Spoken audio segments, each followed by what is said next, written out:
Part 2 के अंतर्गत next जो टेक्स्ट हम पढ़ेंगे, लेसन का नाम था we are not afraid to die if we can all be together. ठीक है, जो कि Gordon Cook and Alan East के द्वारा लिखा गया है। ठीक है, तो आइए वीडियो शुरुआत करने से पहले, चैप्टर शुरुआत करने से पहले, चैप्टर शुरुआत नहीं मतलब चैप्टर पढ़ने से पहले, शुरू तो हमने पिछले वीडियो में ही कर दिया था, तो कुछ प्रीवियस जानकारी ले लेते हैं कि आखिर कहां तक हमने पढ़ लिया था और क्या क्या पढ़ चुके थे। तो देखिए, पिछले वीडियो की बात करें तो इसमें हमने सीखा था कि जेम्स कुक जो है 1976 में अपनी पत्नी और उनका 6 वर्षीय पुत्र जोनाथन और 7 वर्षीय पुत्री सुजान थी, तो ये इंग्लैंड के प्लाईमाउथ से यात्रा स्टार्ट करते हैं और वो उस यात्रा को दोहराना चाहते हैं जो कि 200 वर्ष पहले कप्तान जेम्स कुक ने दुनिया के चारों ओर समुद्री यात्रा की थी। उस यात्रा को दोहराने के लिए रवाना हुए। ठीक है, तो ये एक नाव लेते हैं जिसका नाम वेव वाकर था, 23 मीटर लंबी थी और 30 टन इसका वजन था। ठीक है, जो कि अच्छे तरीके से बनाई गई थी, खूब बढ़िया। तो इन्होंने अपनी पहली यात्रा जो कि इनकी प्लान जर्नी थी वो अच्छे ढंग से बिताई। कहां से लेके कहां तक? अफ्रीका के पश्चिमी तट से केप टाउन तक 1,05,000 किलोमीटर की यात्रा इन्होंने बिताई, उसमें कोई दिक्कत नहीं आई। ठीक है, उसके बाद में क्या हुआ, इन्होंने 2 आदमी और लिए जैसे कि आगे की यात्रा वो अच्छी तरीके से बिता सकें, जो उनकी मदद करेंगे। ठीक है, सहायता करेंगे समुद्र पार कराने में। ठीक है, उनका नाम था अमेरिकी, एक थे लॉरी विजिल और दूसरा हर्बर सीसलर। ठीक है, इन दोनों को लेकर के फिर वो निकल पड़े आगे। ठीक है, तो अगले दिन क्या होता है, वो केप टाउन से निकले और फिर जैसे ही वो केप टाउन से आगे निकले तेज हवाएं चलने लगी और कई सप्ताहों तक वो तेज हवाएं लगातार चलती रही, लेकिन हवाओं ने उन्हें ज्यादा परेशान नहीं किया। परेशान किस चीज ने किया? जो लहरें थी वो बहुत बड़ी थी, 15 मीटर ऊंची लगभग लहरें उठ रही थी। और तो फिर क्या हुआ, 25 दिसंबर के बाद 25 दिसंबर को वे ईस्ट केप टाउन से जो है वो 3500 किलोमीटर की दूरी पर निकल चुके थे, पूर्व में निकल चुके थे, वहां से केप टाउन से 3500 किलोमीटर की दूरी पर पहुंच चुके थे। इतनी मतलब तेज मौसम, खराब मौसम होने के बावजूद भी जो है वो आगे बढ़ते रहे। उसके बाद में 2 जनवरी को क्या होता है, वो जो लहरें थी बहुत विशाल हो गई और उनको प्रॉब्लम होने लगी। और जो पहला इंडिकेशन जो है शाम को 6 बजे उन्हें दिखा कि अब जो है कुछ भयानक होने वाला है, कि अब कुछ आपदा आने वाली है। तो उस आपदा का वो इंतजार करने लगे। उन्होंने रस्सी वस्सी को अच्छी तरीके से बांध ली जहाज में। ठीक, और उसका उन्होंने इंतजार किया। ठीक, आगे क्या होता है, आगे इस वीडियो में हम जानेंगे। The roar increase to a thunder, the roar increase to a thunder as the stern moved up the face of the wave. The roar increased to a thunder, यानी जो लहर थी, सॉरी जो रोर थी, दहाड़ जो थी वो अब किसमें बदल गई? जो गूंज थी अब गर्जना में तब्दील हो गई। The roar increase to a thunder, thunder का मतलब होता है वो बहुत भयंकर जो बिजली तड़कती है उसको थंडर बोलते हैं। यानी जो शोर की गूंज थी अब गर्जना में बदल गई। इंक्रीज माने होता है बदल जाना, बढ़ना। As the stern moved up the face of the wave, जैसे ही जहाज का जो स्टर्न होता है पिछला भाग लहर के ऊपर की ओर बढ़ा, जैसे ही एज मतलब जैसे ही the stern moved up the face of the wave, जहाज के चेहरे की तरफ, सॉरी लहर के चेहरे की तरफ, लहर की तरफ जैसे ही जहाज का पिछला सिरा मुड़ा तो वो जो रोर थी, दहाड़ थी, गूंज थी, वो अब थंडर में बदल गई। एंड फॉर अ मोमेंट, और एक क्षण, आई थॉट, मैंने सोचा कि we might ride over it, कि हम इस पर सवार हो जाएंगे। हमने क्या सोचा कि हम अब इस पर सवार हो जाएंगे, उस लहर पे सवार हो जाएंगे। बट लेकिन then a tremendous explosion shook the deck, उसके बाद एक ट्रेमेंडस बड़ा सा एक्सप्लोजन, विस्फोट हुआ, उसने हमारे डेक को हिला दिया, उसने हमारे जहाज को हिला दिया। आगे क्या होता है? A torrent of green and white water broke over the ship. A torrent of torrent माने होता है धारा। A torrent of green and white water, यानी सफेद और हरे पानी की एक विशाल धारा ब्रोक ओवर द शिप, जहाज के ऊपर टूट पड़ी, जहाज के ऊपर टूट पड़ी। फिर क्या हुआ? My head smashed into the wheel, मेरा सिर स्मैश्ड हो गया, टकरा गया। स्मैश्ड माने होता है टकरा जाना। मेरा सर टकरा गया इनटू द व्हील, पहिए से टकरा गया। And I was aware of flying overboard, जहाज पर मेरा सिर पहिए से टकराया और मुझे लगा कि मैं जहाज के ऊपर फ्लाई कर रहा हूं। फ्लाई माने उड़ रहा हूं। मुझे लगा कि मैं जहाज के ऊपर, ओवरबोर्ड मतलब जहाज के ऊपर उड़ रहा हूं।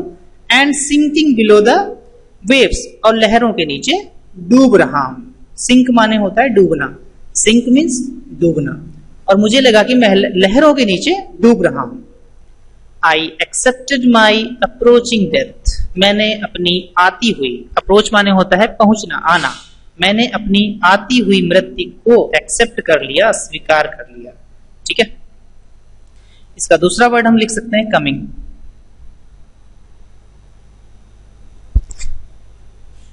ठीक है, I accepted my coming death, तो मैंने अपनी आती हुई डेथ को एक्सेप्ट कर लिया। And as I was losing consciousness, I felt quite peaceful. और जैसे जैसे मैं अपना कॉन्शियसनेस खो रहा था, कॉन्शियसनेस माने होता है मतलब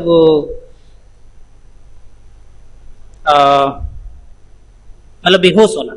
जैसे जैसे मैं अपना होश कह सकते हो, जैसे जैसे मैं अपना होश खो रहा था तो मुझे बहुत राहत महसूस हुई। ठीक, चलिए आगे बढ़ते हैं। अनएक्सपेक्टेडली, अनएक्सपेक्टेडली का मतलब होता है बिना किसी आशा के। My head popped out of the water, बिना किसी आशा के मेरा सिर पानी से बाहर आया। पॉप्ड आउट का मतलब होता है केम आउट। ठीक, इसका मतलब क्या होता है? केम आउट, बाहर आया, बिना किसी आशा के। मुझे लेकिन आशा नहीं थी, लेकिन बिना किसी आशा के, कहने का मतलब है मुझे आशा नहीं थी लेकिन मेरा सिर किसी ना किसी तरीके से पानी के ऊपर आया।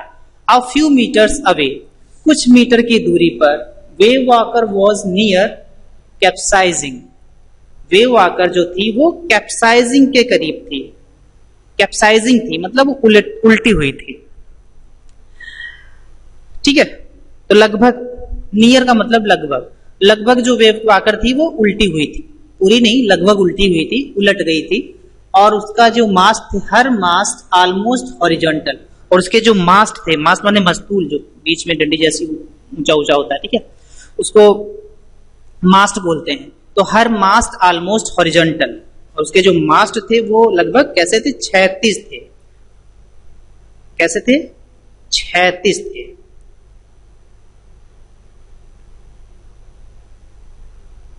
आगे फिर क्या होता है?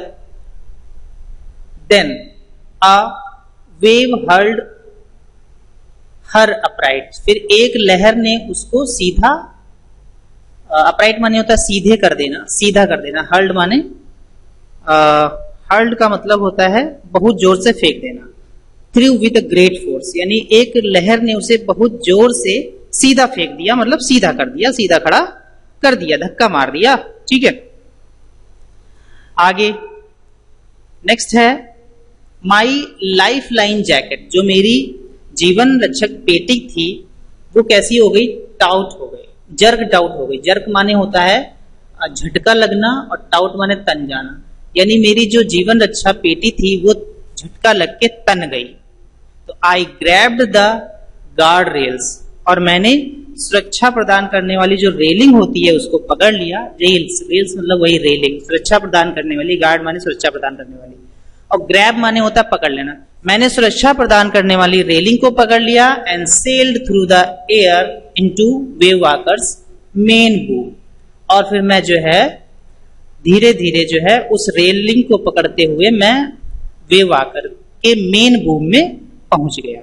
ठीक, बूम का मतलब होता है पाल फैलाने वाला जो डंडा होता है, उसमें मैं पहुंच गया। Subsequent waves tossed me around the deck like a rag doll. Subsequent माने क्या होता है? लगातार लहरें मुझे कपड़े की गुड़ियों की तरह उछाल रही थी।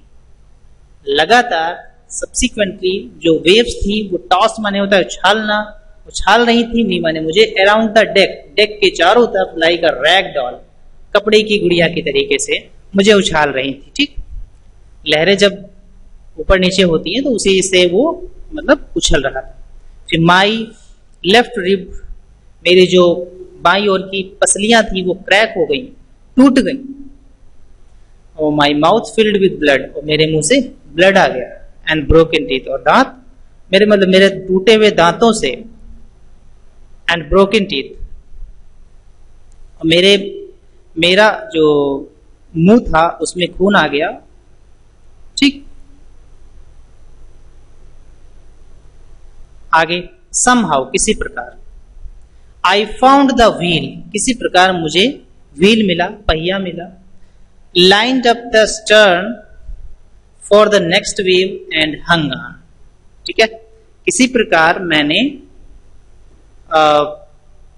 पहिया मुझे कंट्रोल करने वाला पहिया मिल गया और अगली लहर के लिए पिछले भाग को सीध में किया, और अगली लहर के लिए लाइंड अप माने होता सीध में किया। द स्टर्न, स्टर्न माने वही समुद्र का जहाज का पिछले भाग को सीध में किया। फॉर द नेक्स्ट वेव, अगली लहर के लिए। एंड हंग ऑन, और हंग ऑन, हंग माने क्या होता है? उस पर मैं हंग हो गया, मतलब लटक गया। ठीक, आगे वाटर वाटर एवरीवेयर, सभी जगह, एवरीवेयर माने सभी जगह पानी ही पानी था। आई कुड फील दैट, मैं महसूस कर सकता था कि the ship had water below, जहाज के नीचे पानी ही पानी था। But I dared not abandon the wheel to investigate. ठीक है, बट आई डेयर्ड नॉट, लेकिन मैंने साहस नहीं खोया। मैं महसूस कर सकता था कि जहाज के नीचे पानी, पर इसका पता करने के लिए मैंने पहिए को नहीं छोड़ा।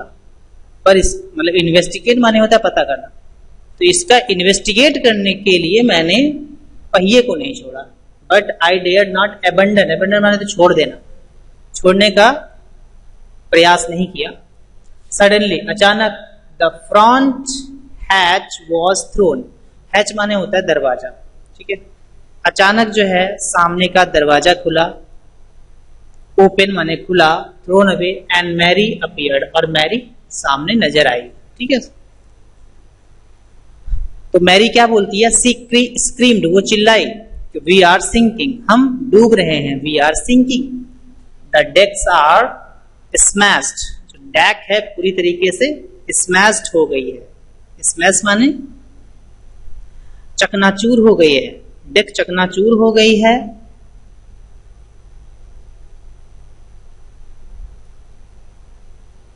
And we are full of water, और हम पूरी तरीके से पानी में हैं। ठीक, हम पूरी तरीके से पानी। ठीक है, तो चारों तरफ पानी ही पानी है, मतलब हम we are full of water, हम पानी से भर गए। डेक जो है, डेक मतलब वो फ्लोर, छत जो है पूरी तरीके से टूट गई है। Take the wheel, I shouted, मैं चिल्लाया, पहिए को पकड़ो। As I scrambled for the hatch, as I scrambled for the hatch, मैंने कहा जैसे ही मैं छोटे द्वार की ओर तेजी से गया।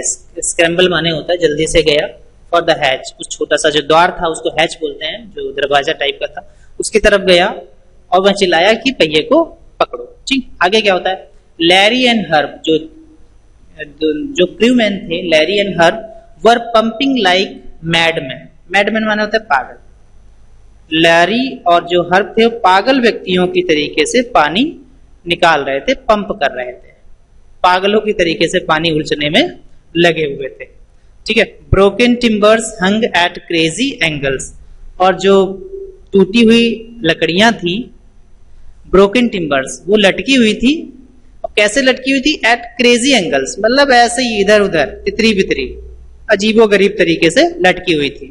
The whole starboard side bulge inwards, bulge माने उभर आया था, निकल आया था, ठीक है, इनसाइड अंदर की ओर, ठीक है। इसका मतलब हुआ कि सारी जो स्टारबोर्ड साइड थी वो अंदर की ओर फूल गई थी। स्टारबोर्ड साइड जो थी वो सारी अंदर की ओर फूल गई थी, और कपड़े, crockery, chart, tins and toys sloshed about in deep water, यानी जो कपड़े, क्रॉकरी, चार्ट, टिन और खिलौने जो थे वो गहरे पानी में डूब गए थे। ठीक, आगे बढ़ते हैं। I half swam, I half swam मतलब मैं आधी दूर तैरा। Half crawled into the children's cabin, और मैं बच्चों के केबिन में आधी दूर तक क्रॉल किया। क्रॉल माने होता है रेंगना, क्रॉल मीन्स रेंगना। तो मैं बच्चों के केबिन में रेंगता हुआ पहुंचा। तो are you all right, I asked, मैंने पूछा क्या आप लोग ठीक हैं, क्या आप लोग ठीक हैं? तो बच्चे भी तो उनके साथ में थे ना। सुजैन उसकी लड़की थी और जोनाथन उसका पुत्र था 6 वर्ष का। Yes they answered from an upper bunk, ठीक है, उन्होंने सोने की जो बंक होती है उसको ऊपर की जो बंक होती है उसको सोने वाली बंक बोलते हैं। सोने की ऊपरी साइका से उन्होंने, जिस पे लेटा जाता है उसको बंक बोलते हैं, उन्होंने जवाब दिया ठीक है हम सही हैं, we are all right. But my head hurts a bit, said similar Susan ने कहा कि but my head hurts a bit, पर मेरे सिर में थोड़ी हर्ट हो गई है, चोट लग गई है। पॉइंटिंग अ बिग बम्प, इशारा करते हुए बड़े से बम्प की ओर, अबव हर आईज, उसकी आंखों के ऊपर एक छोटा सा बम्प टाइप का, घूमर जिसे बोलते हैं, बम्प माने घूमर टाइप की तरफ इशारा करते हुए उसने कहा। तो I had no time to worry about bump heads, तो उसने क्या कहा कि सिर के जो घूमड़ है उसकी चिंता करने के लिए मेरे पास समय नहीं था। ठीक, सिर का जो घूमड़ हुआ, उसकी जो चोट लगी थी, तो उसकी चिंता करने का मेरे पास समय बिल्कुल भी नहीं था। आफ्टर फाइंडिंग अ हैमर, एक हथौड़ा पाने के बाद, हथौड़ा स्क्रू मतलब वो बोल्ट वगैरह जो होते हैं, ठीक है, पेज कहते हैं, सॉरी स्क्रू माने पेज, हथौड़ा, पेज और कैनवास पाने के बाद, मिलने के बाद मैंने आई स्ट्रगल्ड बैक ऑन डेक, तो मैंने डेक पर आने के लिए पुनः स्ट्रगल करना स्टार्ट कर दिया, संघर्ष करना स्टार्ट कर दिया। With the starboard side, with the starboard side, starboard side को जोर से, स्टारबोर्ड साइड जोर से टकराने के बाद खुल गया। बैस्ड ओपन, बैस्ड ओपन माने खुल गया। We were taking water with each wave, हम प्रत्येक लहर से पानी ले रहे थे। दैट ब्रोक ओवर अस, जो हमारे ऊपर गिर रहा था। If we couldn't make some repairs, if we couldn't make some repairs, यदि हम, अगर हम कुछ मरम्मत ना कर सके तो हम निश्चय ही, we would surely sink, तो हम निश्चय ही डूब जाएंगे। ठीक, ऐसा उन्होंने कहा। चलिए आगे क्या होता है। somehow, किसी प्रकार, I managed to stretch canvas, किसी प्रकार मैं कैनवास को फैलाने में सक्षम हो गया। and secure waterproof hatch covers across the gaping holes, and secure, और जो होल्स थे, गैपिंग होल्स थे, सुराख थे, सुराखों पर जल को रोकने वाले कवर लगाए। ठीक है, secure waterproof hatch, waterproof hatch का मतलब होता है वो कवर, जल को जो होल्स पे ढकने वाले जो कवर्स होते हैं, वाटरप्रूफ हैच लगाए, covers across the gapping holes, ठीक है, जिनसे पानी आ रहा था उनको ढकने के लिए हमने कवर्स लगाए। आगे some water continue to stream below, कुछ पानी जो था वो लगातार नीचे बहता रहा। But most of it was now deflected over the side, लेकिन ज्यादातर जो पानी था वो अब किनारे से बह रहा था, अधिकांश पानी एक तरफ से निकल रहा था, निकलते जा रहा था। फिर आगे क्या होता है, मोर प्रॉब्लम्स अरोज, अधिकतर प्रॉब्लम समस्याएं कब उत्पन्न हुई, जब हमारे handpump, when our hand pumps started to block up with the debris floating around the cabins। debris का मतलब होता है मलबा, debris का मतलब होता है मलबा। सबसे ज्यादा प्रॉब्लम कब आई, जब हमारे हैंड पंप ब्लॉक होना स्टार्ट हो गए, बंद होना स्टार्ट हो गए। और कैसे, विद द डेब्रीज, यानी जो मलबा बह रहा था अराउंड द कैबिन्स, कैबिन्स के चारों तरफ जो बहते हुए मलबे के कारण हमारे जो पंप थे वो बंद हो गए, बंद होना स्टार्ट हो गए। And the electric pump short circuit, और जो इलेक्ट्रिक पंप थे वो शॉर्ट सर्किट हो गए। ठीक, अब क्या हुआ, the water level rose threateningly, भयानक रूप से जो पानी का लेवल था वो आगे ऊपर बढ़ता रहा। बैक ऑन डेक, अब डेक पर वापस आने के बाद मैंने पाया, I found that our 2 spare hand pump had been ranged overboard. क्या मैंने देखा कि हमारे 2 अतिरिक्त हैंड पंप ऊपर बोर्ड पर बिल्कुल रेंज्ड पड़े हुए, मतलब ऐठे हुए पड़े। रेंच माने होता है ऐठ जाना, ऐठे हुए पड़े हैं। along with the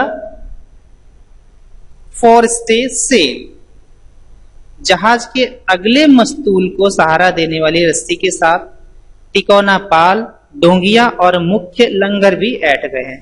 द जिब, डिंगीज एंड द मेन एंकर। तो कहने का मतलब क्या हुआ, यानी जो 2 पंप थे वो ऐठे पड़े हैं, और इसके साथ साथ में क्या है, along with the forestay sail।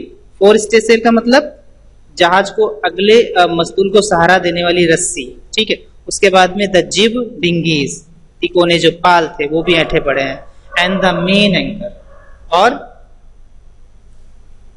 Main anchor, main anchor का मतलब लंगर, ठीक है। मेन एंकर, जो मेन लंगर था वो भी बिल्कुल ऐठा पड़ा है। तो ये पार्ट हमारा यहाँ पे फिनिश होता है, और अभी तक ये चैप्टर हमारा कंप्लीट नहीं हुआ है, और इसके अगले पार्ट में हम इस लेसन को नेक्स्ट और देखेंगे, ठीक है। तो इन 2 पार्ट्स में हमने आधा लगभग लेसन कंप्लीट कर लिया है, और ये आगे भी कंटिन्यू रहेगा। आई होप आपको ये समझ में आया होगा। आप वीडियो को रिवाइंड करके दोबारा देखेंगे तो आई थिंक अच्छे तरीके से समझ में आ जाएगा।